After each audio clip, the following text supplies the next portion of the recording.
it started recording, so I guess we can start another one. Okay. So if everyone can hear me and can see my screen, I can start. Yeah, I think I take that as a yes. So let's start. So my presentation here. Just make sure that during the presentation you are muted so that there's no distractions. You can ask questions. I guess at the end you can gather your questions, or you can just post them in the chat, and we can have a go then. So testing Flutter applications. This is a presentation just scraping what testing can do and what you can do actually with testing and how you can test the Flutter apps. We will go through the whole spectrum of the testing and how you can do it with a simple example and some real world examples. I will not switch to coding. I have all the code in the presentations. Most of the times it works. Let's see if it works today as well. So who am I? I'm Efthymis. I currently work as a tech lead in Viabil, which is a credit solution in a fintech company now going global. I have like more than 13 years of experience by now, mostly doing microservice, fabricating microservice out of monoliths, building front ends, pretty full stack kind of thing. And now I am a mobile enforcer. And I say enforcer because I actually enforced the building of our application, our MVP application. It's not currently out yet in Flutter, inside Viabil, so it's always good. And in terms of Flutter, I've been involved in Flutter since its beta days. It's been like about 2 years now, and I have created a suite of libraries called Flutterings. You can find a Redux navigator there. You can also navigation also have a migration for SQL, no, well, not SQL, SIG file library, and some other utilities. I am currently organizing Flutter Athens Flutter group, and I also helped creating the Flutter Pro.dev. For those of you who don't know, it's a website that you can you can connect your profile there, and it will scrape information for resources, for Flutter resources such as commits, libraries, talks, and Medium, I guess, Medium articles. I have also contributed in Flutter's main repository. Latest contribution, I think, which is the most notable one, is when you run Flutter run. From now on, you're going to have a new menu. It's not going to be like it's going to be a proper a command description kind of menu. Right now, it's in master. I don't know if it merged in stable yet, but you can always switch to master and check it out. Testing. So if we were in person, I would ask who of you does testing for their apps. I guess this is not something that I can do now. But testing is quite controversial. Some love it, some hate it, some don't care about it. But I think that we should care about it. And so what is testing? What are the types of testing that we can do? For those of you involved in testing, this is not the first time you see this pyramid. You may have seen this pyramid with different layers. I keep it simple, like unit testing, integration testing, and end-to-end testing. A little bit about this pyramid. You see that the base, which is more than it is bigger than the top. depicts the amount of tests that you should have in your application. So you should have like a lot of unit tests, some integration tests, and a couple of end-to-end tests. I will go through what is a unit test, what is an integration test, and what is an end-to-end test. In our situation, integration test is we can use that term to say that this is like something like a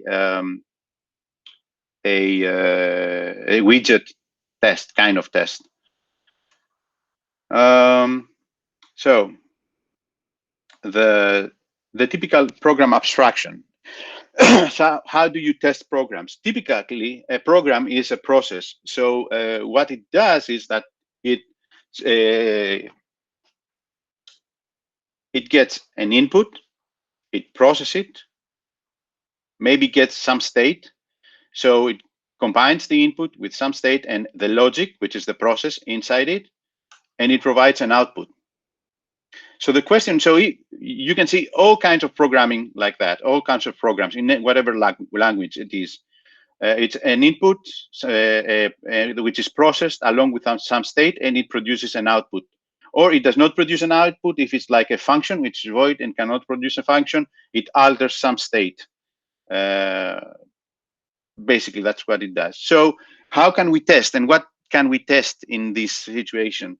And so if we say that all programs do the same, then if we test, if we give it an input, then we can, if it's a void program, we can verify the state that it's what we expect it to be, or we can verify the output that it is what we expect it to be.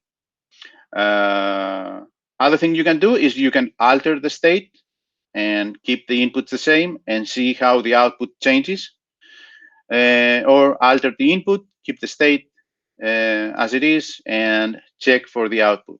Basically, this is the cornerstone of how you have to view a program so you are able to test it. So let's go to unit testing. In order to understand what a unit test is and what a unit test does, you have to ask what is a unit. And a unit might be different things in different languages. So for functional languages, a unit, most of the times, most likely, is a function. So like a single function is a unit that you can test. Object-oriented language could be a single method or an entire class. It's up to whatever it is doing.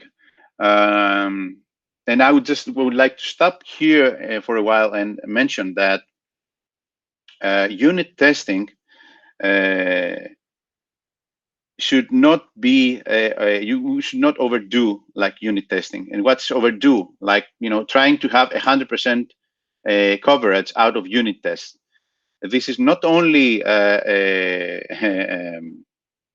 not good performance-wise. Not performance of the program, but performance of you could use this time to do something different than testing like getters or setters.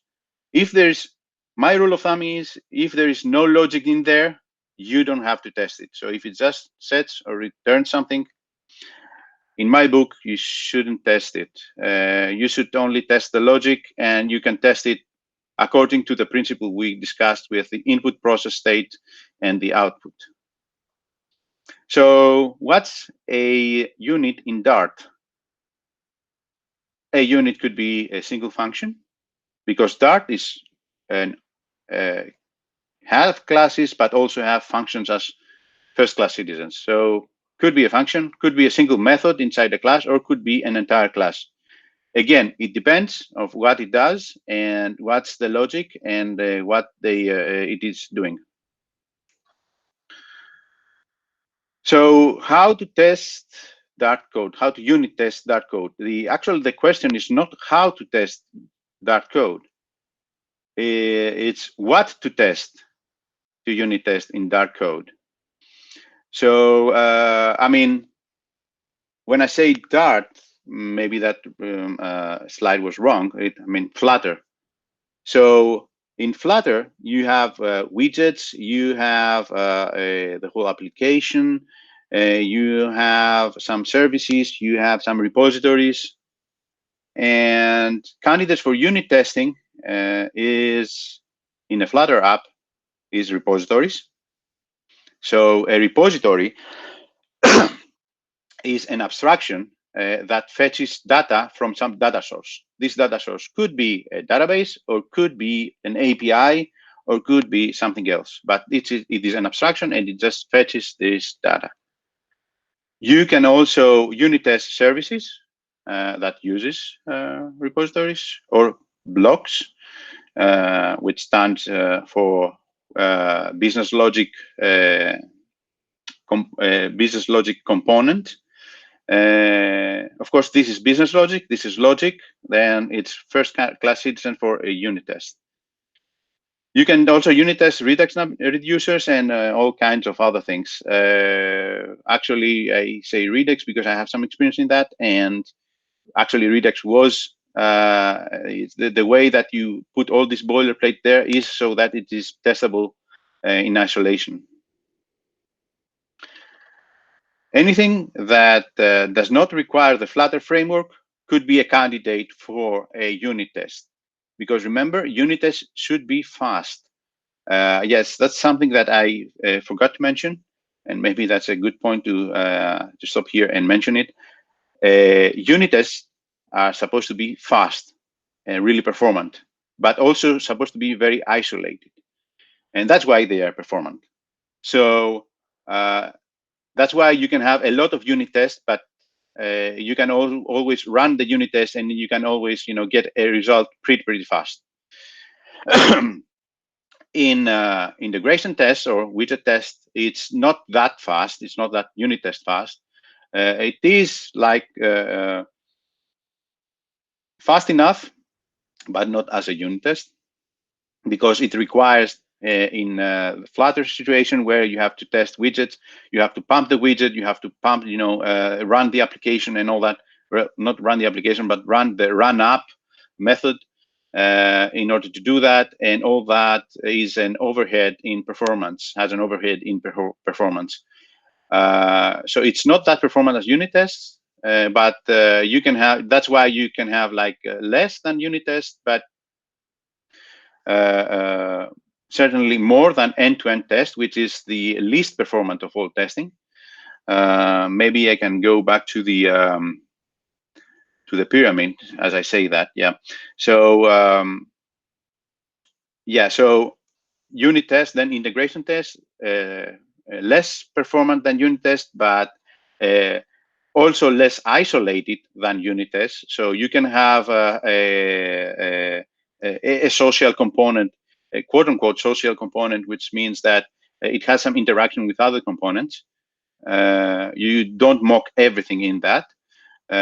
So in a widget, that's you don't mock the framework, you don't mock the all the other things. So end to end, you you only have to have a few of them, because they're not that performant. They're actually really not performant.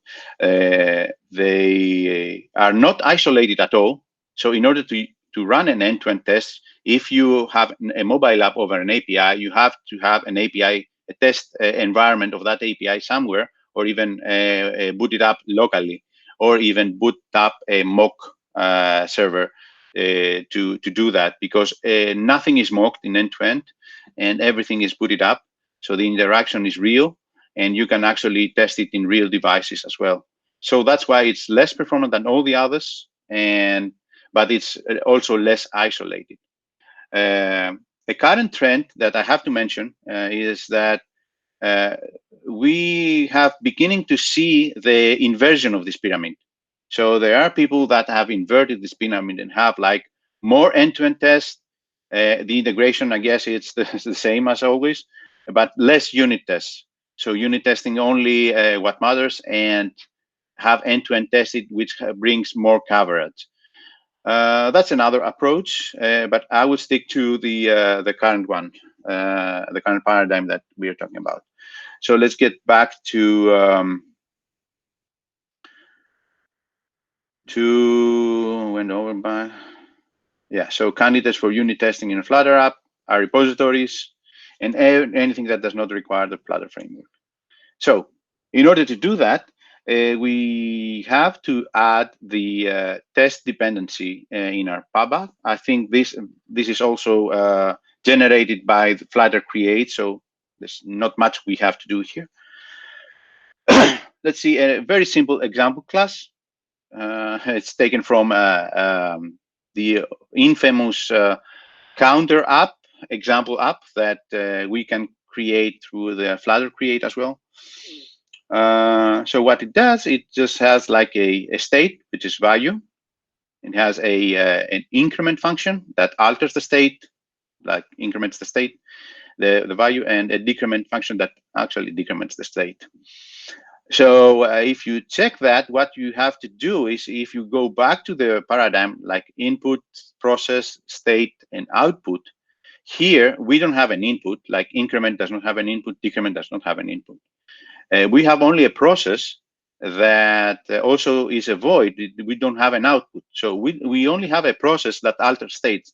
So what we have to do is to alter the state and then check the state. So the test is going to be run the process and then check the state to see what happened. And that's exactly what we do. We create a unit test. The unit test is actually should be under a test folder. And so we import the test package. We also import the application we want to test. Then we create a main function. Every test file needs to have this main function, otherwise it will not work. And inside it, sorry, you can just create a test. This is a unit test. If the function test is for unit testing, it will not run for a Flutter widget.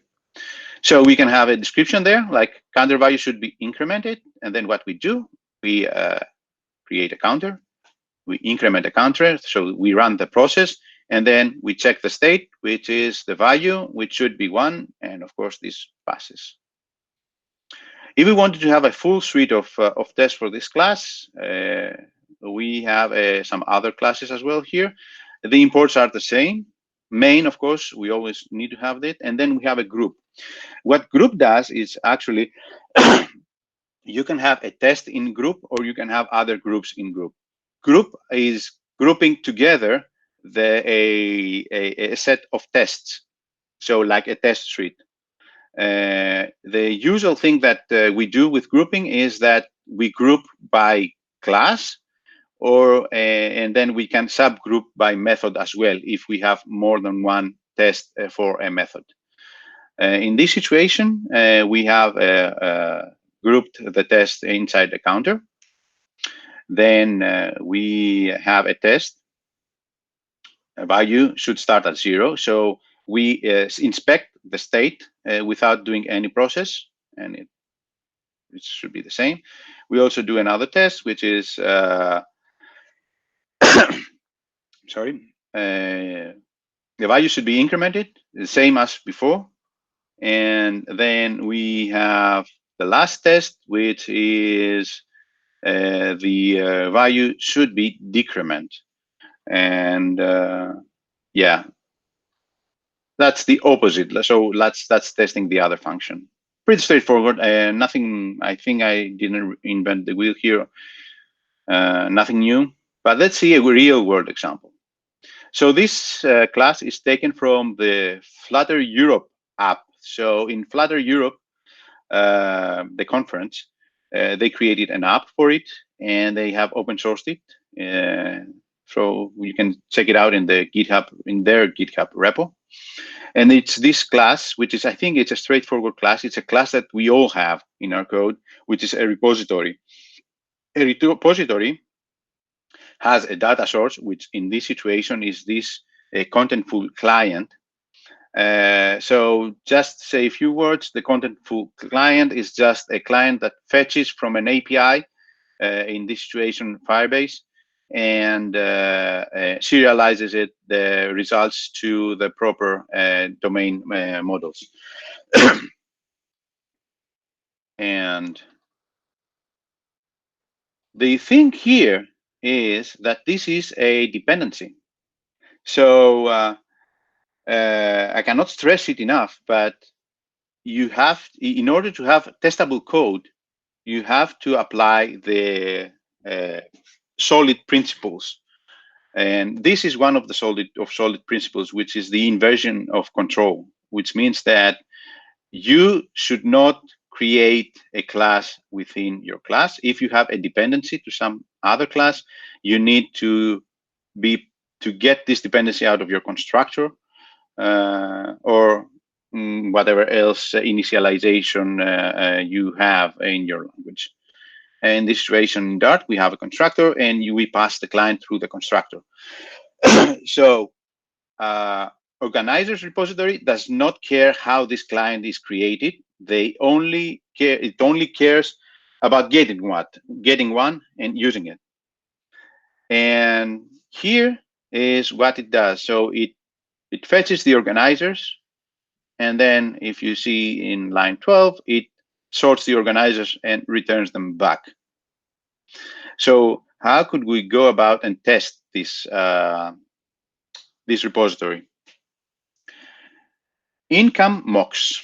So whenever you have a dependency and you want to unit test this component, and this component has a dependency to something else, you have to provide what is called a test double.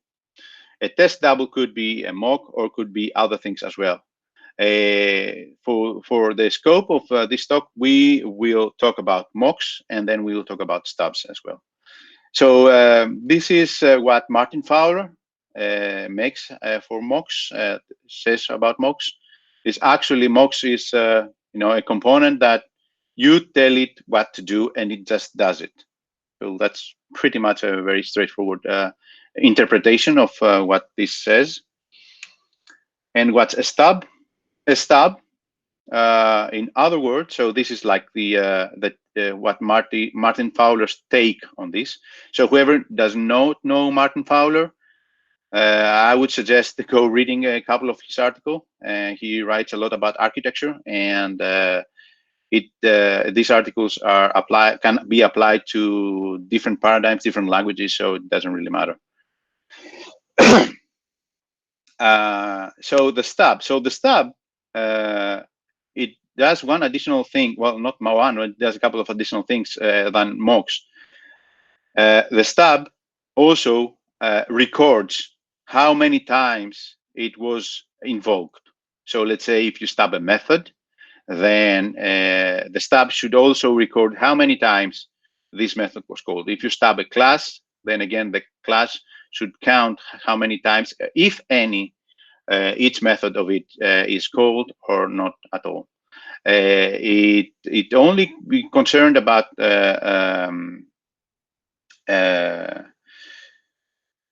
it's only concerned about the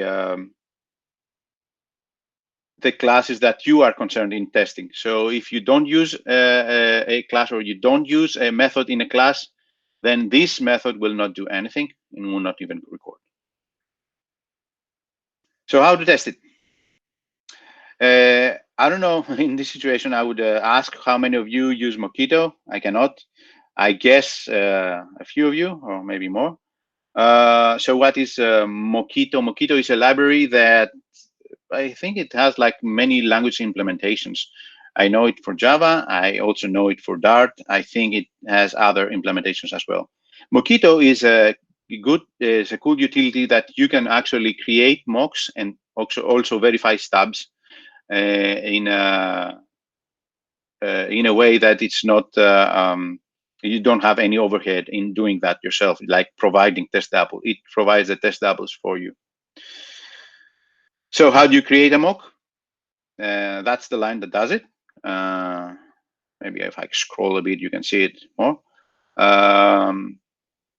What it does, it creates a class that extends mock, and this is the thing that you have to do. You have to extend mock, but then implement the class that you want to mock.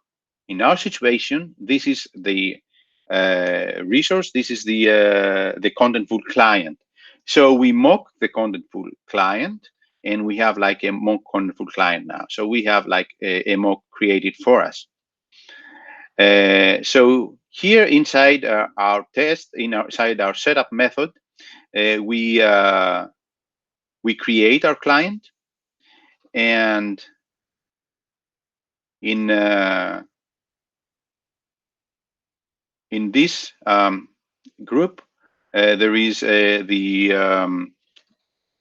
organizer repository. So in this situation, what we have done is that we have grouped the repository, the test method for the repository inside an organizer's repository group. Then we have grouped the fetch organizers method inside this group as well. So because we have more than one test for these fetch organizers, and what this will do is it will provide a very nice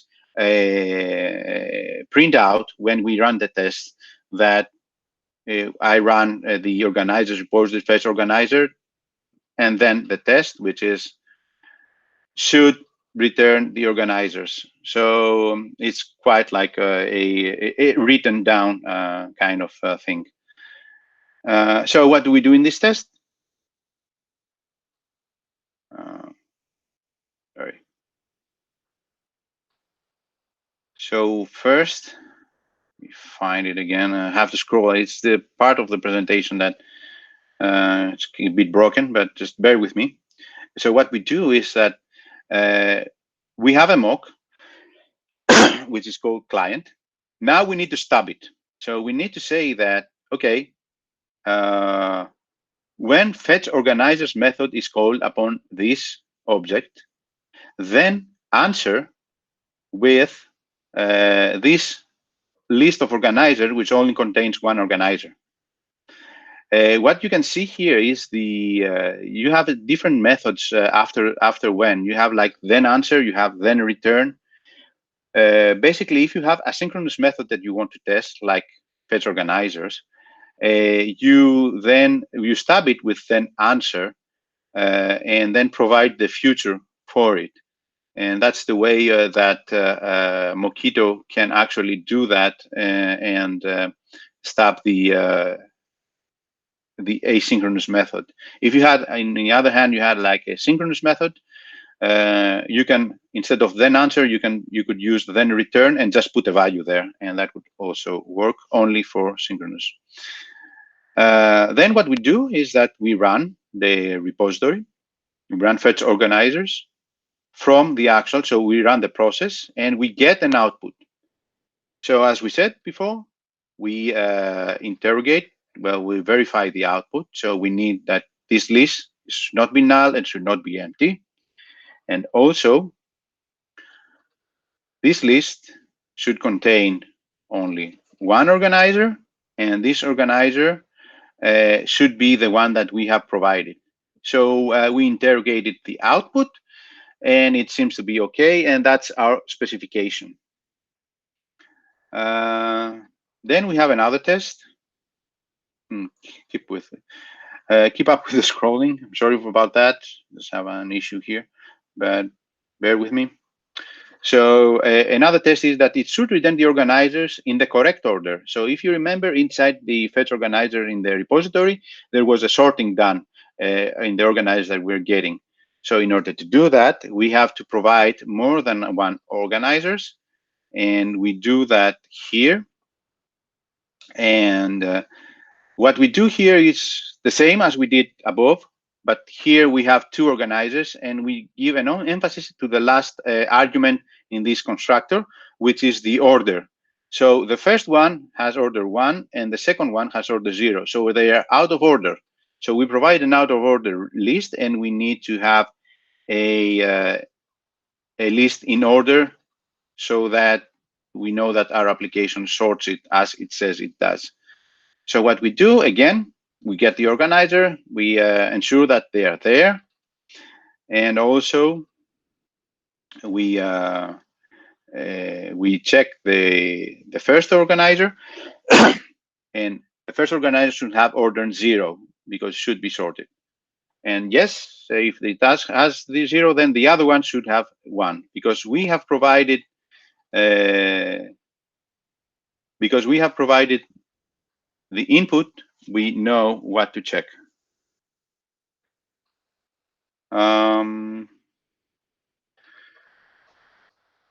And that's it.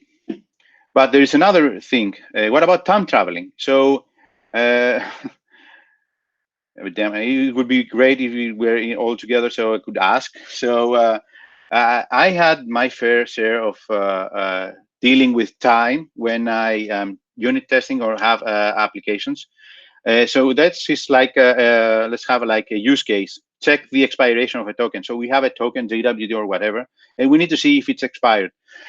So usually what we do is we take now and see if it's before now, if this date is before now. But if we do that, then we render this piece of code untestable because datetime now cannot be mocked because it's a static function. Static functions are extremely hard if they can be mocked at all. As far as I know, in Mockito, you cannot stop them. You cannot do it. You can do it only in some certain flavors of Mockito, and I think in Java, I don't think that you can do it in Dart. So doing this, you cannot test it because datetime now will always give you the same date, and the expiration date should be something like this date. You can also try to have like, okay, the expiration date could be now minus some things. But again, when you run the thing, that you have to make sure that is there. And what are the options? First, you can create a date provider class to pass it as a dependency. If you do that, then because this is a class and it's an instance, you can actually mock it. Or you can use the clock library and pass that as a dependency. So if you use the clock library actually is mockable, and we can see how we can do that just later on. The date provider. So what's a date provider? It's this just class that has a now function, a now method that returns the date time, and this now method calls datetime now. And that's okay to be called there because we can mock it. This is the only thing that it does. So then you pass it on to the token service. And let's say that this token service takes this date provider, and this token service actually does what we said before. It calls now on date provider and then checks if this is before the token expiry date. So we can mock it, definitely. We can have like a mock date provider class that extends mocks and implements date provider. And then what you can do something like that inside your test. So say that you get like an expiry date, and then you say to when the date provider .now, so when you stop the .now method, you always return what you want. So let's say that I want to return something that is back in time. So I just say from expiry date, I don't care what it is, it's now, it's if it could be a fixed date, whatever you like, but subtract this duration, like 1 minute, and I know that date provider .now will always give me this 1 minute before the expiry date. So this is very deterministic, so we can test it out like that. So expect that the token service that we pass this date provider .expired has expired, and we pass this this token expiry date is true. That's one way you can do it. You can just create this date provider and use this date provider, which is totally mockable, and then you can have deterministic tests. Another thing you can do is use the clock library. The clock library actually comes from Dart lang. So if you want to see where it is, it's like in GitHub, Dart-lang/clock. And what it does,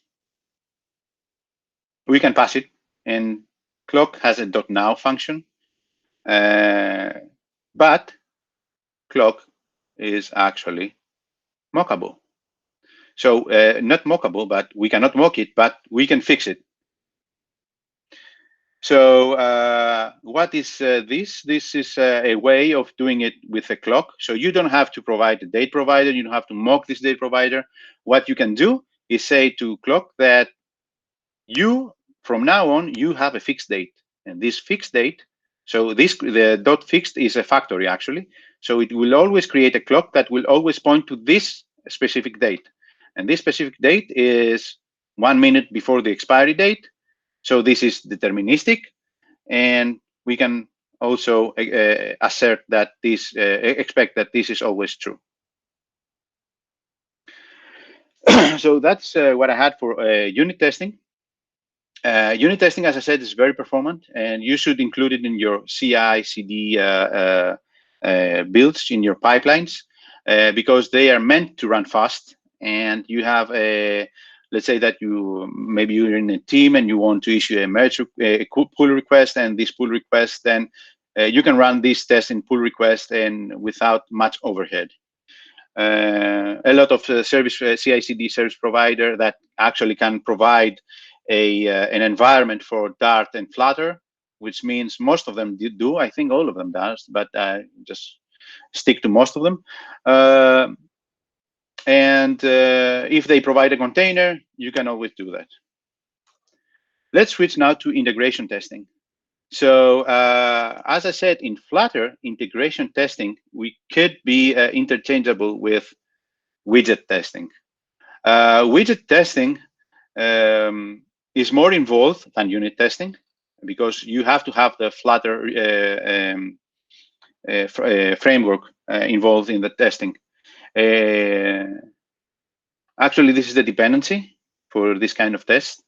I think that it is provided from the Flutter create from the initial this project that you're getting. But nevertheless, this is what you have to add to your dev dependencies. So what do we need to do in order to have testable widgets? So one thing is to say that I'm going to test a widget. Another thing is to have actually testable widget. My take on that is that if you use container presentational components in this container presentational pattern, then the presentational components are always testable. Let me dig a bit further into what is a container presentational component. So a presentational component should not hold any state, and it should only use the provided values. So it has to have some values in it and provide it through the constructor. It should emit event or callbacks functions. For Flutter widgets, I think callbacks is the norm. And what is a container? A container should not hold state. That's the characteristic of a container. Should hold state. Sorry, the presentational should not hold state. So a container should hold state. Should be composed of one or more, not dump components. That's another thing that another term that you can find. Container presentation could also be found as smart dump components. So a dump component could be a presentational one. Should provide the state as input to its presentational components. So if the container holds the state and it passes it to the presentational component, not to hold it, but as input values so that presentational component do certain things. Should respond to events or callbacks from the presentational component. So yeah, so it should listen to the presentation component, and if there is a callback call, then it needs to do certain things with state or with a block, or this is the container is the one that needs that is holding the block component, or it holds the service, or holds whatever else you want you have. Let's say the presentation component is the puppet of the container. So the container provides the state and listens to callbacks. Presentational that cannot do anything by itself. It only listens to what the container says, or whoever is using this presentational. If you do something like that, then the presentational component, and you have like most of your code comprised of presentational components, then all of those components could be tested really easy. And let's see an example. This is an example of a presentational component. What it does, it just presents a list of things. The input is the actual list. At this point, is only strings. So it takes a list of strings and it presents it as a list, and it outputs. So it has a callback whenever an item is selected. Then the item selected callback is called. Pretty simple. And what you can do is create a helper class. First thing you have to do is, whoever has used this test widget knows that because this test widget needs to run the run up function, it also needs to have a material app inside it in order to run. So if you want to pump a widget with a tester, then you should have it. This widget should be either material widget or should be inside the material widget.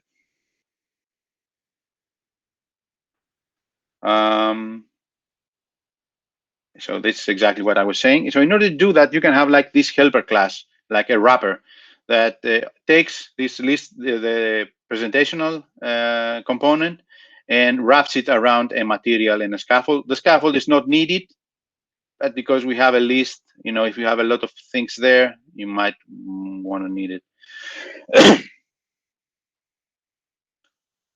So inside the test, so we are testing the widget, and we say that this should present the contents of the list as list tiles. So how can we do that? We call test widget. Test widget, then the callback of test widget passes a tester, a widget tester inside it. And the widget tester has a bunch of asynchronous methods to call. So because they are asynchronous and you have to use a wait, you can also have this callback as async if you see at line 3. So what you do, you pump the widget, so you inflate it, you wrap it inside the list presentation wrapper, and you just pass this list. So the list is 2 strings, 1 and 2. What we want to expect is to see that we have 2 list tiles. And yes, we do have 2 list styles. So the expectation in this is something else. You can use this find, which is a finder. So it has a bunch of methods that return a finder. And a finder is a way of telling the framework from this inflated widget to check in this inflated widget by this argument. In this situation, we have by type. So what we say is find this all the list tags inside this inflated widget. And then we have in the expectation, what you have is that it finds n widgets, which is 2. And that's another utility, let's say, methods that you can use in your assertions, so that you can so that you can actually verify whatever the finder finds. And underneath that, we can also search. We can also find with text. So we can say, give me whatever widget has a text 1, and we all know that should be only one of those, and it finds 1. And again, we search for the text 2 and also finds 1. So what we have done in this widget test is that we inflated our widget, we passed it a list of 2 strings, and we verified that these 2 strings are wrapped in tiles and they are showing. Now let's see about how we can test the callbacks. Remember that this also had an item selected callback, and we need to test it out. So whenever we select a list tile, we need to verify that this callback is called. In order to do that, we have to stub something. And in order to stub something, let's create an abstract class that has this call method, that this is the only thing that we need to verify. And it's abstract because we don't really care. We don't really need to do anything with the string. We just need to verify that this was called. And we mock it. So we create a mock callback, and it implements this callback and extends mock. And then we test it. So we create this mock. We pump the widget, but mind you, in line 10, we also have this callback called in the item selected callback. So we have like this mock callback used there. Then what we do is, with tester, you not only are able to inflate a widget or pump or re-inflate the widget or inflate it until all the animations are done, which is the pump until settle. There are different widgets. I encourage you to check the widget tester documentation. It's quite extensive. So we tap. What do we tap? We tap the widget that has the text 1 in it. So we tap this list style with a tester. We reinflate the widget so that this change gets passed, gets depicted. And then we verify. This verify comes from Mockito, and we verify a stub. So we verify that the callback.call method was called once, but not only that, but it was called with the string 1. The verification can also have, we can verify what arguments were passed there. So if we can change, if we change that to 2, it will not pass. We can also have different argument captures. You can capture arguments and you can derogate the arguments. But I think I'm running out of time, so I will not go deeper into that. As I said, we have to scrape the surface in all 3 of these of the layers of this pyramid. So, sorry, automation. Again, as in unit test, this is, of course, not that much performant as it was the unit test, but it is quite performant. So you can actually put it in your pull requests pipeline and run it. All the CI/CD services that offer builds that have containers. So what we are looking for here is an environment in a CI/CD environment with Dart and Flutter. So as long as you have that, you can run it. It's pretty straightforward, not as performant as unit test, but performant as well. And then we go to end-to-end testing. What is an end-to-end testing is that we have to fire up the whole application, and then have the application have the tests run scenarios on the application, on the actual application. Let's see how we can do that really quickly because I'm running out of time. Again, just scraping the surface. Add a dependency if it's not already there. It should be there, but if it's not, that's how you add it. The test location now differ. You don't put this test inside the test folder as you did with the widget and the unit test. You put them inside the test_driver folder, and there you have to have 2 I'm sorry, 2 files for every end-to-end test that you do. For this situation, we are using the counter app again because it's pretty simple, so that we can actually do that. Let's see what those 2 files do. So the first file, it enables the Flutter driver extension and then fires up the app. That's what it does. So the test driver, when you run the test driver for this kind of test, so you run Flutter driver, it will look for this file in order to first fire up the app. And when the app was fired up, then can go ahead and run the test. And this is the test, the actual test. So again, we have a grouping because of the app. And we have 2 finders, find the counter and find the increment. So because inside the app we have keys. We can actually search for the value of the key. So the value of the key is usually a text, and in this situation is counter and increment. So we do have this finders, and we initialize the driver, which is the Flutter driver connect. So we connect to the application, and then we close it off when all these tests are done, and then we test it out. What we test, we are saying initially we need to start with a 0, and we tell the driver, get the text of this finder. So find this widget and get its text, and this text should be the same as in the expected one, which is 0. The other one is we tap on the button, and then again we fetch the text. Mind you that here we don't need to pump anything, because this is the real app that it's running. We don't really need to emulate anything. So we tap with the driver, and then we expect again, and we get the text from the driver from this component, and it should be 1. So that's pretty straightforward. Of course, it's a very simple app. So let's see a real world example. This is taken from Invoice Ninja's GitHub repository.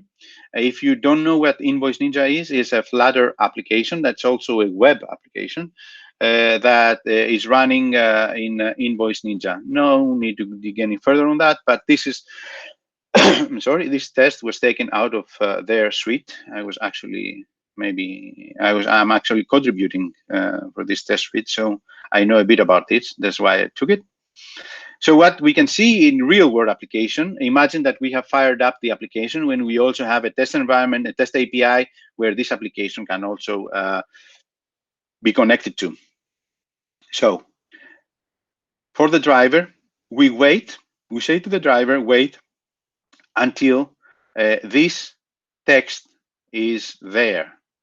And you can see these localizations.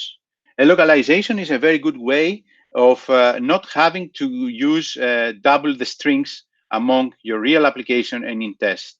You can extract it in a localization. I have a good article about how you can do that, but it's outside of the scope of this talk. You can always go to my Medium and check it out. So you get from your localization, you get your text, and you say, okay, first tap in new client, then tap in the save button, and then wait until the please enter a client or contact name is there. So the thing is that this produced an error, and this error widget had a text, and this text said, please enter a client or a contact name. And then underneath that, there is if it's a web, because as I said, this is also a web application. So if it's a mobile, what you do is you go back, you click back page, so you will return back to your old state. And that's how a real world example is with a complex application. Although it's a complex application, although it's a real world example, you can pretty much do it with a simple way. So automation, yeah, this is an issue. You cannot do it in all CI/CD services that offer Dart and Flutter, because this needs to have an emulator and or a connection to a device farm. So I know CodeMagic does that. So CodeMagic offers the Flutter driver tests, so end-to-end tests in emulators, but also you can connect if you have like an AWS device farm, you can connect your pipeline to this device farm and send the test driver in this device farm. I also know that they have an application that you can download in your mobile, in your device, and this application actually listens to this kind of events. So you can actually run inside the pipeline, you can run this kind of test in your application as well. So yeah, that's about it. I think I'm a bit out of time. Thank you for sticking to it. And if you have any questions, you can shoot it. You can just unmute yourself and ask, or you can just write it in the chat.